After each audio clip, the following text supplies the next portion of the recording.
All right, go ahead and introduce yourself. Tell us what you do. Okay, my name is Greg O'Daniel, local business owner here in Fort Wayne. Obviously, employee wellness and things like that is top of mind with the whole situation with just everything in healthcare and things like that. So happy to be a part of this today. I'm Heather Sittler. I'm with Highland. We're a local insurance broker, independent. I am their health strategist, which is a really fancy way of saying that I connect with employers to help them design wellness strategies for their business, tying it into their bottom line, tying it into their business strategy as a way to save themselves some money and have healthier, more productive employees. I'm Nicole Prowse. I'm with Lutheran Health Network, and as it pertains to this conversation, with wellness, we help coordinate like incentive plans, screenings, additional like on-site programs, the gamut of wellness. My name is Amber Street, and I'm with Parkview Workplace Wellness, and I pretty much do the same thing at Parkview as Nicole does at Lutheran, working with workplaces, promoting their wellness, doing their screenings, incentive programs, placing on-site coaches, things like that. Okay. I'm Kathy Worley, registered dietitian at Parkview, and I help run the LIVE program, which is kind of broad-based wellness.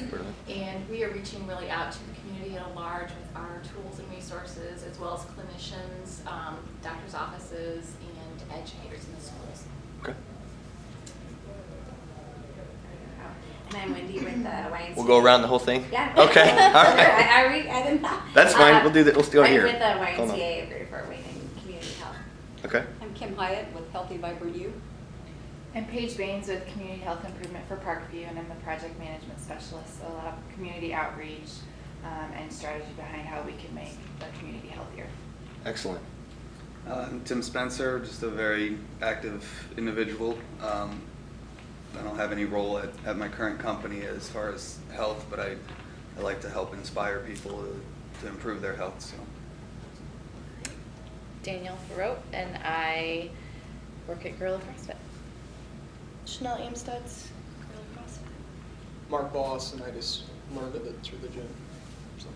Cool. All right. So what led us to this conversation was I did some research for a presentation I was doing a while ago, and there were some pretty interesting statistics that I found when it comes to workplace wellness. And the Department of Health and Human Services said that, generally speaking, for every 100 employees that a company has, 25 would have cardiovascular disease, 12 are asthmatic, 6 are diabetic, 26 have high blood pressure, 30 have high cholesterol. Furthermore, they were saying that 87.5% of all healthcare claim costs are due to an individual's lifestyle due to the employer. So talk a little bit about the importance and the relevance of, we obviously know it's important, but talk a little bit, expand on the topic of what you see within your employees and what you guys see within the employees and employers you work with, the importance of making this stuff happen. Obviously, a lot of those statistics, yeah, exactly. We have about 180 employees within our organization and things, and yeah, you hit the nail right on the head. Obviously, we see that within our own group and things. So obviously, the importance of, number one, trying to get the point across of, you have a choice in obviously how you can control your health down the road. But in one of the questions that Justin had asked me earlier is what are the topics that I have the most trouble with and it's making that point with people of how do you get into their head to say, hey, you have the choices you can make every day. So, for us, that obviously to try to get to those percentage of the people who have the cardiovascular and things like that, and get them to make those choices that can obviously lead them to better health, and obviously eliminate a lot of this is the the biggest thing that obviously we try to make a difference, and you guys probably see that. I see that over and over again with the clients that I work with. I'm sure you guys see the same thing.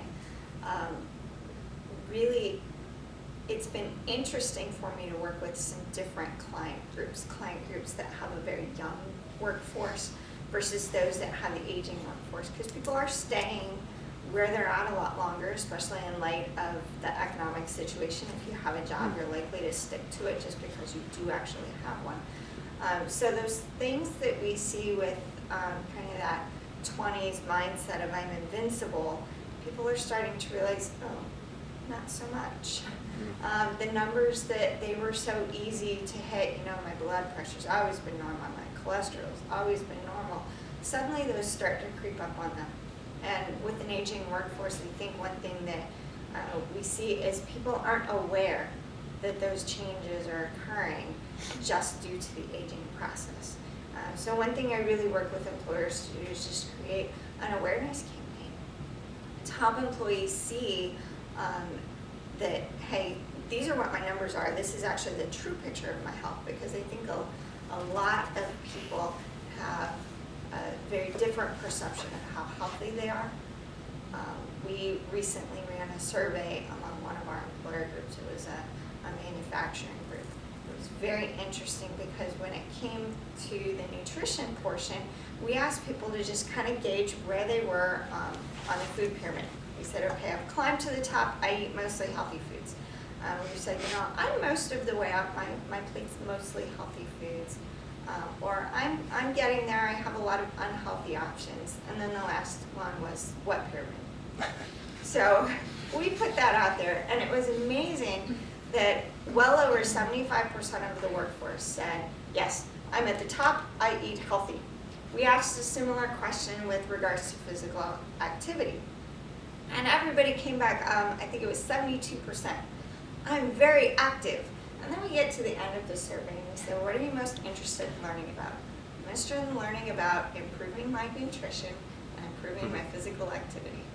So it just goes to show you people have a much different, they see themselves as Superman when in reality they're probably Clark Kent. I didn't think he was that bad. Going off what Heather's saying, I think with like blood pressure, cholesterol, we don't realize that maybe our numbers are high. It's not, with like weight, you can often look at yourself and say, oh, I need to lose a few pounds. But with blood pressure, cholesterol, those type values, you don't have that same, you can't see it typically. So when the screenings, I think, are a great way for awareness from the employee level, but from the employer level, they hear the wellness, and it is something that they have to invest in, and so I understand getting past that hurdle can be difficult. But then when they see the aggregate data, it may give them that incentive to want to do something, and sometimes that peer camaraderie in the workplace can really help foster that incentive for employees to get more engaged, because their buddy's saying, I'm doing the program, or I'm meeting with, you know, whoever's coming in to help out with X number of topics. Let's do it. Go with me. It's during lunch or whatever. So we do see success in that. I think it's really important not to just give them, okay, so we've done the screening now, you know your numbers, but we need to educate them and put into place the programs, the incentive programs, the educational programs, even some behavior change within the workplace. You know, simply you talk about we're going to be healthier, and then you have a lunch meeting and you bring in the unhealthy food. It sends mixed messages to your employees. So, or, you know, it's, you know, for some of the manufacturing, it's inventory time. We're going to supply you with donuts and, you know, pop for inventory instead of, you know, bringing in some fruit or whatnot. So not only saying that we're going to implement the healthy and more wellness-rounded culture here, but we're actually going to back that up. Okay. It's important. I want to play off something you said too. This is something I was thinking about. Maybe not everybody has an insight on this, but I would imagine 30 years ago the 20-somethings weren't as unhealthy as the 20-somethings are today. So do you see that being a big issue when you go into, you said some companies with younger workforces, you're seeing 20-year-olds with health problems that normally wouldn't have been seen until maybe later in life. Do you think that's a true assessment? Do you think that's something that you're dealing with differently today than you would have maybe 30, 40 years ago? What do you guys think with the aggregate reports that are coming back? I know for some of our groups, one thing I wonder, and I don't have any data to back this up, but I wonder about the effect of like the energy drinks and sports drinks. I mean, with their caloric content, with the sugar content, with the caffeine content, those are very popular things.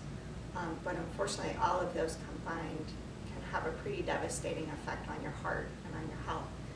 So I know some of the data that I've seen come back with my clients with the younger workforce, where I would expect it to be a fairly healthy group, the numbers are higher than what I'm accustomed to seeing. So I don't know if that's a trend yet. I don't know that I have any really good data to back it up. Okay. But I think we are, as a society, we sit a lot more. Mhm. We're definitely not as active. I mean, I see the same thing with my daughter. She's 7. I don't chase her outside to play. Mm. Not like my mom did. Too cold right now. Well, okay, maybe right now there's an excuse. But even in the summertime, you don't see near as many kids out in the neighborhood playing. The prevalence of video game sales, much higher. So I think that as a society, if we want to see some changes in our health status, just from how we do life, we have to look at some changes. And I think employers are going to be a big part of that, because that's where your captive audience is. I mean, other than sleeping, most of us spend the majority of our lives at work. So employers have a much higher chance of affecting environment by putting in some healthier changes, like Amber alluded to, than we can see any place else. I think it's an interesting conversation because, we see kids with type 2 diabetes at a younger and younger age every year, and you just wonder how that's going to carry over. They get through college, they go into the workforce, and they are now, they're already starting sick. So an employer is getting a young person that's already sick and wondering what kind of load that puts on the employer and the system overall. I think you could look at obesity levels too, and how those are on the rise, and make some assumptions from that. I mean, they are taking, I think it's 18 and over into those numbers, so considered adults. Yeah. I mean, I think that's a pretty clear answer too. Yeah. Okay. Let's shift focus a little bit, talk about costs. I know it's kind of just a general statement there, but talk to me a little bit about, I don't know if you have any numbers off the top of your head, but the threat and rising costs for the employer, and then how you guys can maybe help reduce costs with what you guys do. Start with you, Fred. Well, obviously, that's the world that I live in, obviously, as the business owner with this, is the expense and things. And obviously, with just everything that's gone on in the entire, environment of everything costs more money now. I mean, we have to have, and we talked about social media and things, you have to have a full-time position just to do this and to do that. It takes us almost twice as many people to do today what we used to be able to do, years ago. So, not only now have my employee counts risen, the employee expense, and then obviously comes along with that insurance benefits and things like that. So, the reduction of expenses and keeping things somewhat affordable, because ultimately it's an investment for me and our family. Obviously, it's a return on investment. So we look and say, okay, if we've put this much effort and investment into this, we expect somewhat of a return. So you have to look at the expenses and things with it. So comes along with that then, if you can implement some type of a program that is somewhat inexpensive, and obviously hope to see a return on that investment. Now, obviously, when you're talking about health-related things or issues, we were talking about that. She's implemented these plans that, it may take 3-4 years to actually see a long-term benefit with somebody's changed, lifestyle. So that's the biggest struggle we have. What can you do today that, everybody wants the magic, okay, hey, what can I do today that's going to save me money this year? But, and it's not always like that. So, I get it. We've started a lot of things, kind of small, to try to do that. So, that's the biggest thing for us is how can we make something affordable, and hopefully see some type of a return quicker than normal. Okay. One thing that I have always found interesting with the whole cost and expense discussion is when you really start looking at it in comparison. I've had employers, business owners sit down and look at, okay, before we get into the wellness discussion, we start talking about health and well-being, let's talk about your medical plan. Let's look at how much you are investing in sickness in a broken model. Most people understand a quality model, where you're going to try and identify the problem and fix it before it really becomes a problem. Well, our healthcare system works on the opposite side of that. they're just gonna wait for you to get sick, they're gonna wait for you to break, and they're gonna fix you. There's no business that would survive if this was their model for quality. So what I do is talk to business owners about, let's take that quality concept and let's apply it to the health of your employees. Let's see what we can do to get out in front of it and make just a fraction of the investment that you're already spending in sickness. I mean, your healthcare plan, more than likely for most employers, is their second highest expense behind payroll. So if we can take just a fraction of that, usually I ask for 1 or 2% of what they're paying out for their health plan to funnel towards wellness and wellness initiatives. And that really kind of gets the ball rolling for a lot of owners. I think that's where they start to see, okay, this really is a true investment in the quality and the health and vitality of my employees rather than just one more expense. The other thing that's really difficult, and I'm sure that you guys have seen this, is people ask about, well, what's the return on investment on wellness? That's really hard to measure because you're trying to measure something that isn't going to happen if you're doing it right. If you're doing wellness right, then the person that, because of their lifestyle behaviors, would have had a heart attack isn't going to have that heart attack. But you can't measure the cost of the heart attack that didn't happen. So, But can you measure reduction in claims? You can. You can. We've seen where, it takes a while. I was actually on site for a company for about 3.5 years doing on-site coaching with them and found that at the end of that time, they had lowered their claims by like 10%. So they saw a good reduction in their claims just by making behavior change with the employees. Would it normally take that kind of 3.5 years to see that kind of drop? yes. Yeah, and I'm always very upfront with the companies at the beginning saying, the first year that you implement a program or a coaching program or whatever, you're going to probably see your cost increase because people are becoming aware, oh, I have high blood pressure, I have high cholesterol, I need to go talk to my physician. They're making those appointments. You're going to see a rise in your cost at first. But after that, first year, 2-year time Per year, they're probably going to see a 1 to 3 return. So for every $1 they spend, they're probably going to see about $3 come back. And it's going to come back in different ways, though. Initially, within that first year, it's probably going to see absenteeism changes. You're probably going to see less unplanned time off. So that would be one way to measure it. If you're within a manufacturing group, you can take a look at your production numbers. You can just see how productive are we. So if you have a way of measuring that within your business field, that's another way to look at it because that's a number that's pretty volatile. You're probably going to see some shifts in that within that first year. The other place where we tend to see a lot of shifts within the first 1 to 2 years is within workers' compensation. Return to work rates change because healthier employees are able to recover from sickness and injury much faster than an unhealthy employee. The same thing with an obese employee versus somebody of closer to normal weight. They're going to come back to work more quickly after an injury. And that has great benefits for the individual as well. I don't think anybody really wants to stay on disability because they're not earning as much as they would if they were back to work. So those are just some of the things that we're seeing with returns. Okay. So let's get into what you do if you go in somewhere or some things that you have tried in terms of how do we quantify the data, right? So we screen initially, and then what do you implement, and then how do you determine success at the end? So that if somebody was watching this said, well, okay, so I'm an employer, what do I do now? Or like, what could I get done? How does that go, and how would that work? And then you kind of just some stuff that you've done in the past that you found that worked, and if you were able to measure before and after. Yeah, we'll let you go ahead and start this in.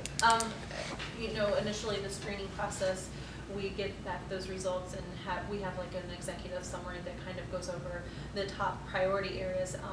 It's very different for each company depending on what their priorities, what their risk factors are, and each culture is a little bit different. So what's going to work best? You have to customize your programs or your way you're presenting the education to the employees that's going to fit that group the best.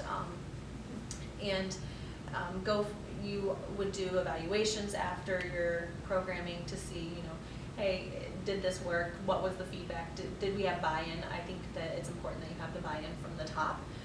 You can't just say, oh, we're going to implement this, but we're not really behind it. You have to back it fully. So what are you measuring? What would be the specific things you would measure before and after? You're going to measure participation, you know, depending on what type of program it is. If you're doing like a weight loss program, obviously you're looking at, you know, hey, did this group lose weight? What was the percentage of weight lost?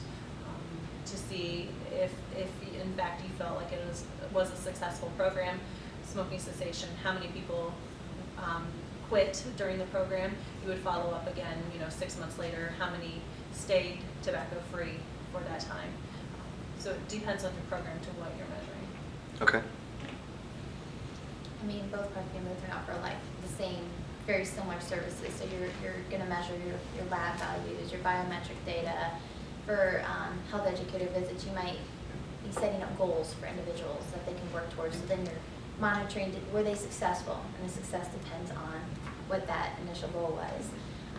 Weight loss, inches lost, I mean, blood pressure decrease. You can monitor year-to-year data, which is really where I think the most interest with employers is when you're comparing year-to-year data. And then taking that a step further, tying it to the plan, is you can look at if you have, you know, a third-party administrator you can work closely with and release that data to them. They can look at, okay, what were our top 5 or 20% of our claims? Who were those individuals and how did their risk come back? What can we do to educate and prevent some of those? I mean, obviously some you can't prevent, but. So you tailor each plan to the employer. It's not a blanket, this is what we're doing. Okay, I didn't know that. I have, I'm not even sure where I'm at anymore, well over 40 clients. And of all of them, every single plan is different because every single work site is different.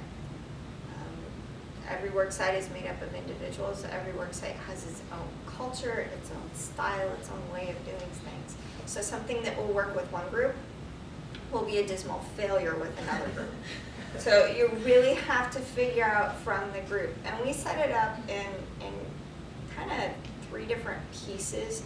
That first piece is the data piece. That's where we rely on our partners like Parkview and Lutheran to come in and do the screening so we can see from a clinical standpoint, where's the group at health-wise. So we pull that data in. We also look at claims data.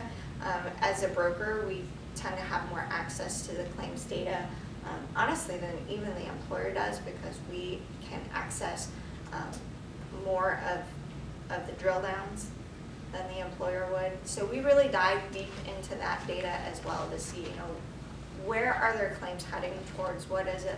What do their prescriptions look like? Do they have a high instance of cholesterol medications that are being filled?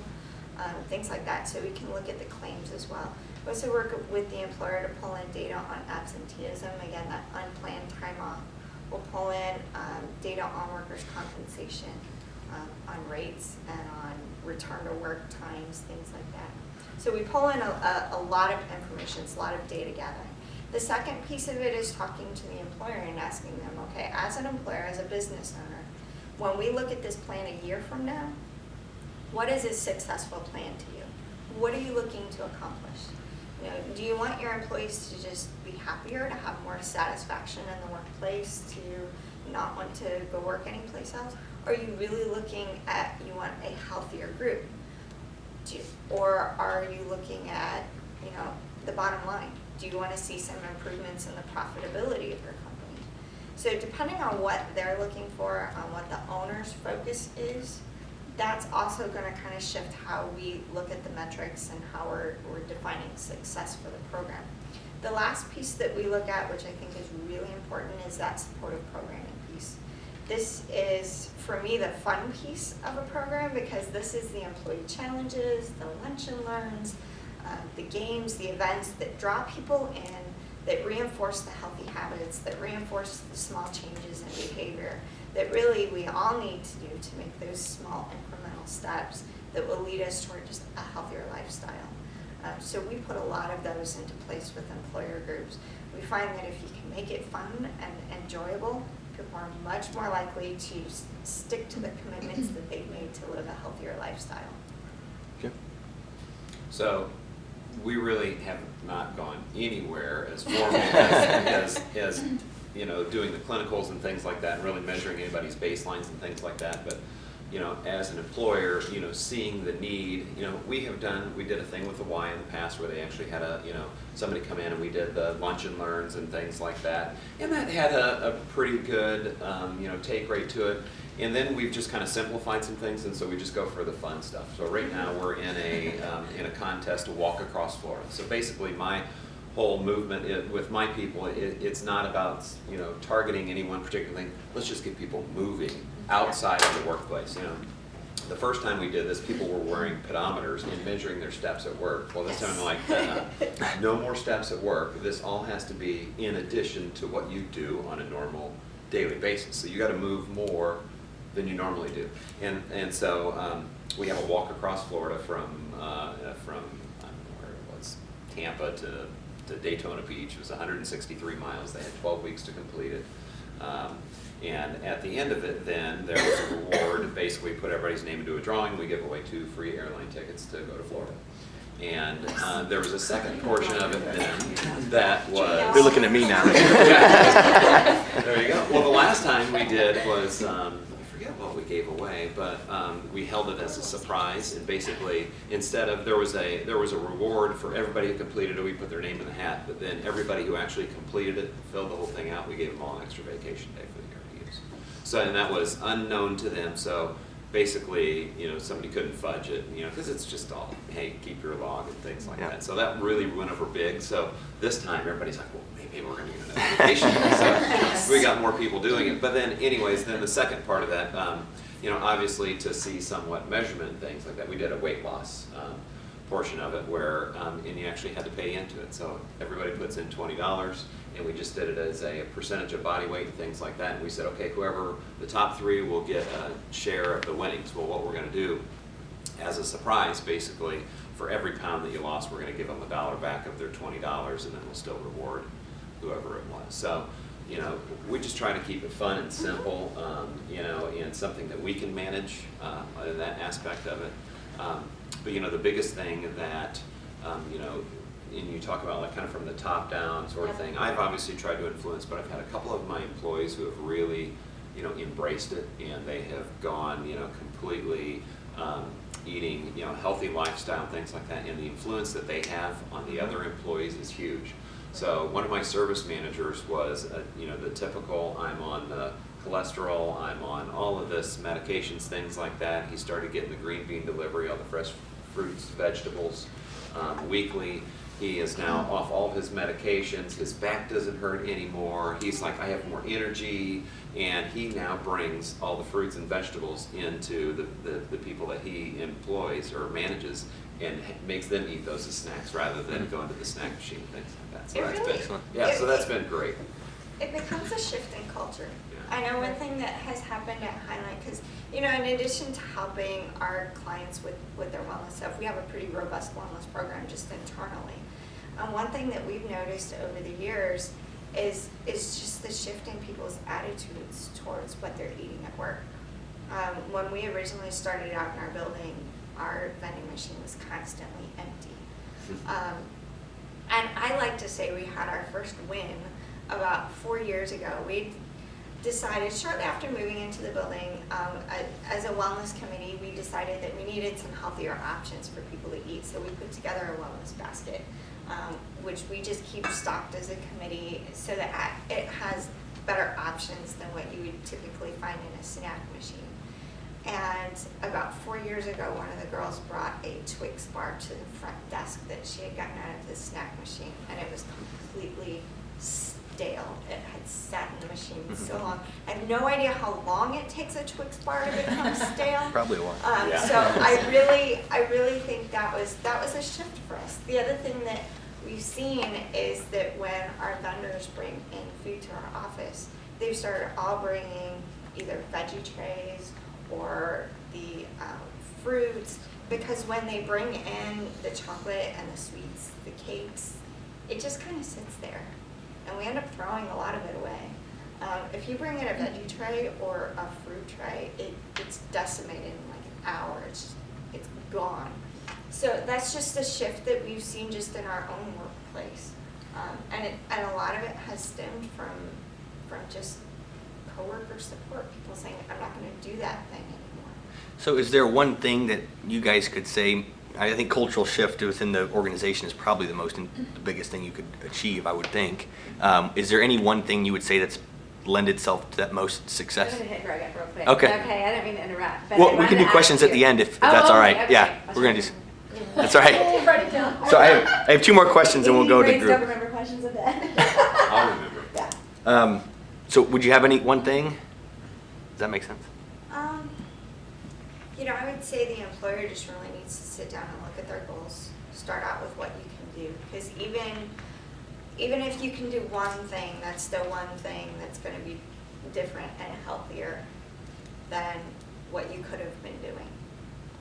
So start somewhere, because you can always grow from there. Find your cheerleaders within the organization. Find those natural leaders and get them on board. And make sure that your wellness committee, if you can put together a wellness committee that can put together like fun activities and things like that, make sure that you have normal people on your wellness committee. Don't have all of the marathon runners and the people that look like they spend 24/7 at the gym, because you're gonna just intimidate people. You wanna just have a good cross-section of your employer group. I wouldn't say that there's one thing I think Greg indicated. Maybe it's him teaching a Zumba class that's successful at his. I can see that. I can see that. It just varies per employer group. So I think that would be the consistent message: is there's not one right answer. Okay. We do have Team O'Daniel for the Color Me Rad run, the 5K. Oh, yeah. So Nice. we initiated a team because it's just one of those things. It's really fun. It looks really fun, where they throw color bombs on you and stuff like that, and everybody. It's kind of like the buzz. So I said, hey, we're going to form a team, and whoever wants to join, and I think we've got like 30 people who are going to, and a lot of people are like, look, it's going to take me that long to be able to run 5K. So anyways, it should be. Hopefully, that'll be another good thing. Cool. Go ahead, Wendy. We'll go. Well, Yeah. I just wanted to ask a question because I think time is a huge incentive. I mean, so many times I would love to have time off. Right. And I wondered how much, how the employees valued having that day off. It sounds like they liked it. It was huge, especially And how when much we it s- cost your business to do that? Was a huge Yeah, loss? it is, and obviously, the vacation pay is dependent upon, what the person's, income level is and things like that. But, it was big for us.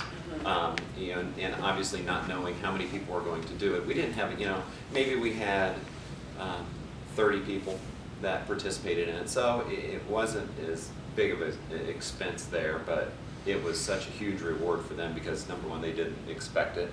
And we passed out a certificate that said, hey, you completed it was actually at that point in time, we did a walk to Cedar Point. And so it was to Cedar Point, and then we gave them a free vacation day to use within the year. So it was huge. I got a lot of like, oh my God, I didn't expect that. Thank you so much. It was great. And they were really happy that, they completed, they accomplished something. And how much did that boost the morale of the employees? Oh, yeah. Which would then Yeah. boosted Yeah. their work production. Yeah, and exactly, and it was really after that I told you that one guy, all of a sudden, boom, he's now the advocate, for this movement, and and if you can just affect one more person that then continues to say, wow, I feel a lot better now that I'm not eating this or that, or I'm exercising more, I feel good, and got more energy, and So you built that kind of an internal employee champion, and then how does the buy-in from the top down, does that affect? So like if you participate or, the managers participate, do the employees feel that, well, I better do it because my boss is doing it? and I don't think so. I mean, it's one of those things, and I participate in all of them, Yeah. and I try to get more miles than anybody. Right. But, so. Well, it sounds good. I mean, Yeah. to me, that sounds so where you need to be, because you've got the employees, but you've got obviously you participating, and then the reward promotes, incentive, and then it just better off all. But I think time off is a huge incentive. I know, I would even do if a it's not a lot whole for day it. off. Yeah, I mean, even if it's not a whole day to get their work out before they have to pick up their kids. I mean, I I think. have an employer group, one of their goals was to increase their preventative care utilization. They wanted to get people to the doctor getting age-appropriate, gender-appropriate screenings. And they realized that the biggest holdback to that was time. Mhm. People felt that they couldn't get that fit into their schedule. So they implemented a PTO day, a paid time off, provided that you schedule it in advance with your supervisor, and that you provide a form that your physician has to sign that says, yes, they're here at the doctor's office getting their appropriate screenings. Then you get a paid day off to do that. And they've seen their preventative care, their ability for their employees to go and get those screenings. And a lot of employees have really embraced this. So they'll schedule their annual physical, an eye exam, and a dental exam all on one day. They'll go get it taken care of, and they don't have to worry about it. Yeah. So I think that's one thing, if we can encourage different ways for people to just find time in their day. I think everybody wants to do the things that are right for them. It's just, it's hard. Yeah. It's yeah, hard it's a with the barrier. pace of life. It's very difficult. And I don't think bringing it on site, I think people have that stigma of, I'm not gonna do it because I don't want anybody to see me do it, and then I don't want my employer to, like, they think you're gonna know. I don't know, there's just that honest, even when we do the why, there's so many people that don't, like, why are you taking that's free? You know, they're like, I don't know, I don't want Marty to know, or, you know, some student, I'm like, Marty doesn't care, you know, just do it. It's kind of odd that they don't want to mix that personal on-site at work, so that that time to do it, because that's what it boils down to, is time. That's a huge barrier. If you can remove it somehow, you will engage people, I think, more actively. Oh, no, something. What? I've seen where there's been some companies, as far as with biometric screening, where they've started increasing costs to high-risk people. Have you seen that increase with companies? Yep. Okay. Yeah, more and more companies are going to a points-based program. Is it effective? Like, has there been a shift at all, or? Nearly all of the employer groups that I work with have some type of incentive plan where you can earn a lower premium if you achieve healthy targets. Okay. And we've seen that it's been very successful. Okay. A lot of employees, I think, just need that nudge. And if that nudge comes in the form of messing with their paycheck, it tends to be a very powerful nudge. A lot of people, To say, unfortunately, you know, put more value in money than if you really want to their health. have $25 more in your paycheck every week, Yeah. then these are the targets you need to hit. But I don't think it's effective for the employer to just put that out there and say, well, here it is, here's the targets, you need to do that, otherwise you're going to pay more on your insurance. You really need that supportive piece of it too, to say, and look, here's how we're going to help you get there. These are the programs that we're going to offer that will help you lose weight or eat more nutritiously or move more. This is what we're going to do in the work environment to make that healthy choice the easier choice.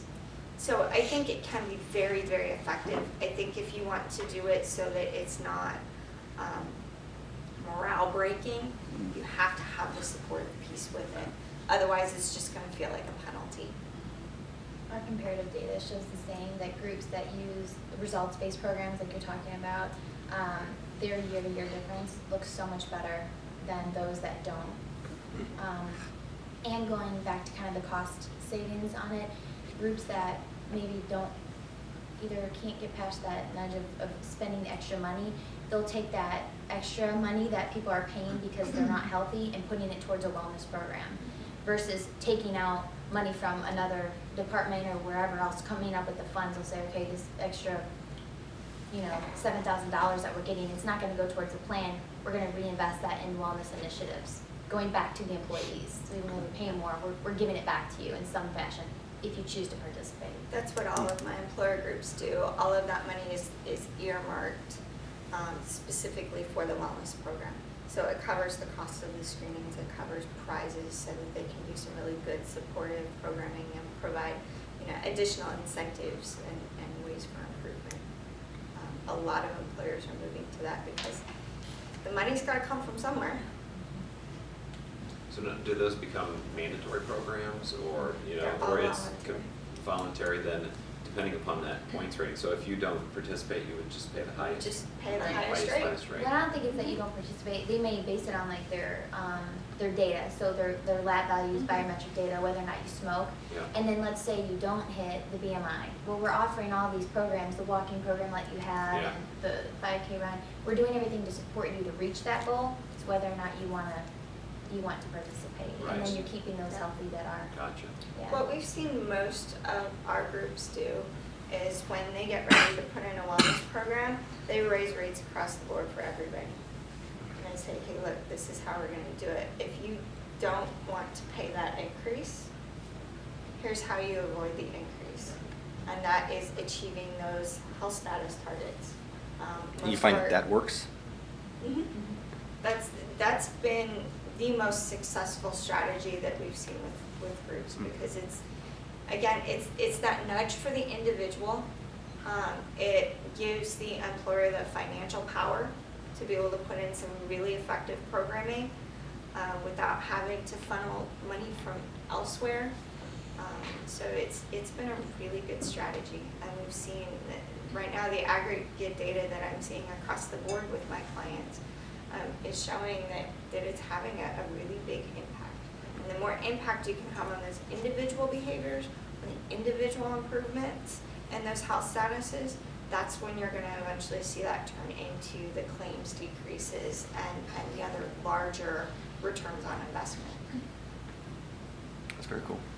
So as a business owner, and I would imagine, a lot of business owners maybe that are thinking about doing this or something like that and say, okay, hey, I want to get into a program. Where do I start? With your group, do I have to have my insurance through your group, or do we have to have an affiliation with Parkview or Lutheran or things like that? Where would be the best place to go start to find As far something? as Highland goes, I only work with Highland clients. Right.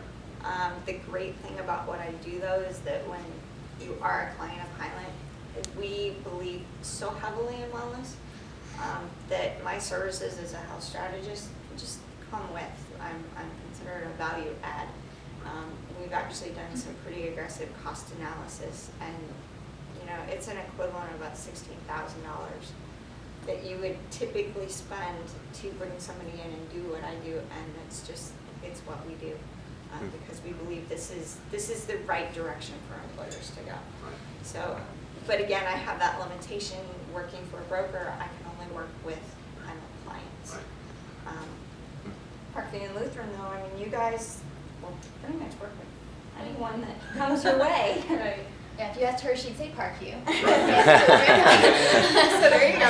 Pick your It flavor. goes back. I mean, it just depends on your organization, your employees, where you should start. There's a lot of free resources. There's the Y as well. I mean, Right. you guys have been doing The Wellness for a Council of while. Indiana is another Yeah. really great resource for employer groups, because they'll come in and assist you with a lot of that. There's a membership fee to that, but what you get from the membership fee is just huge. It's somebody that will come in and walk you through all of those steps for how to put together a pretty robust program. So there's a lot out there. I think it's just helping employers connect to the right resource. Excellent. My husband's company, he works for Norfolk Southern, but a couple years ago, they started where they had 3 different types of insurance that you can qualify for. So unless you're doing all that, you get the lowest piece, which is basically catastrophic. Yeah. And your deductible and your contribution is all high. But if you're smoking and if you're not managing your blood pressure, your cholesterol, your weight, then you can't opt up to get like the PPO or anything like that. And that was huge. That's huge.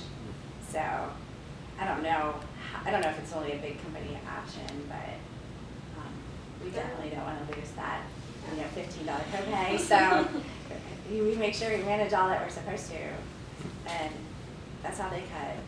So they saw it coming. Yeah, there's an interesting twist you can put to things to have a positive spin. So like Heather was saying, let's say you increase their employee contribution or premium, and then those that hit the targets and they get a certain % on their paycheck or electronically, whatever, you can put in that O'Daniels is paying you $50 or whatever it is to be healthy, Right. It's more incentive than penalty. Right. Yeah, Yeah. it's just a positive spin, yeah. A So it's lot of it comes down to communication, because if you don't communicate your program effectively before you start, then you're just gonna make people angry. Yeah. And angry people are not good wellness participants. You come in and say, we're gonna penalize you if you don't do this. It doesn't Yeah. normally go over real well. People tend to dig their heels in. I think- Typically, when I work with a group, I'll work with them for an entire year, a good 12 months, before we actually put any Right. incentives into place. And I think one of the areas that I'm seeing kind of pick up a lot more, a lot of employers were just looking at their employees, but, the spouses are on those, within those claims that they're seeing. So involving the spouses and trying to get them in, with the screenings or whatnot, I think is a huge piece that more and more companies that we're working with are going that way. I think if you can find any way to touch the whole family, Right. you're going to make a much bigger difference, especially in the community. Because really, when it comes down to it, you can't expect a person to be healthy just during their 8 hours a day and then go home and do something completely different with their family. It doesn't quite work. I mean, you have to have it. It has to really become a lifestyle. You can do a lot of that with like the challenges and the games. Is invite families to participate. Tell employees, okay, we're going to walk, but hey, if your spouse walks with you, you'll get double points or double minutes. I mean, there's different ways that you can really draw in the family members and help form some healthy habits just as a family. And that's just going to increase the health of the family as well. They'll become a stronger family unit. All right. Good conversation, guys.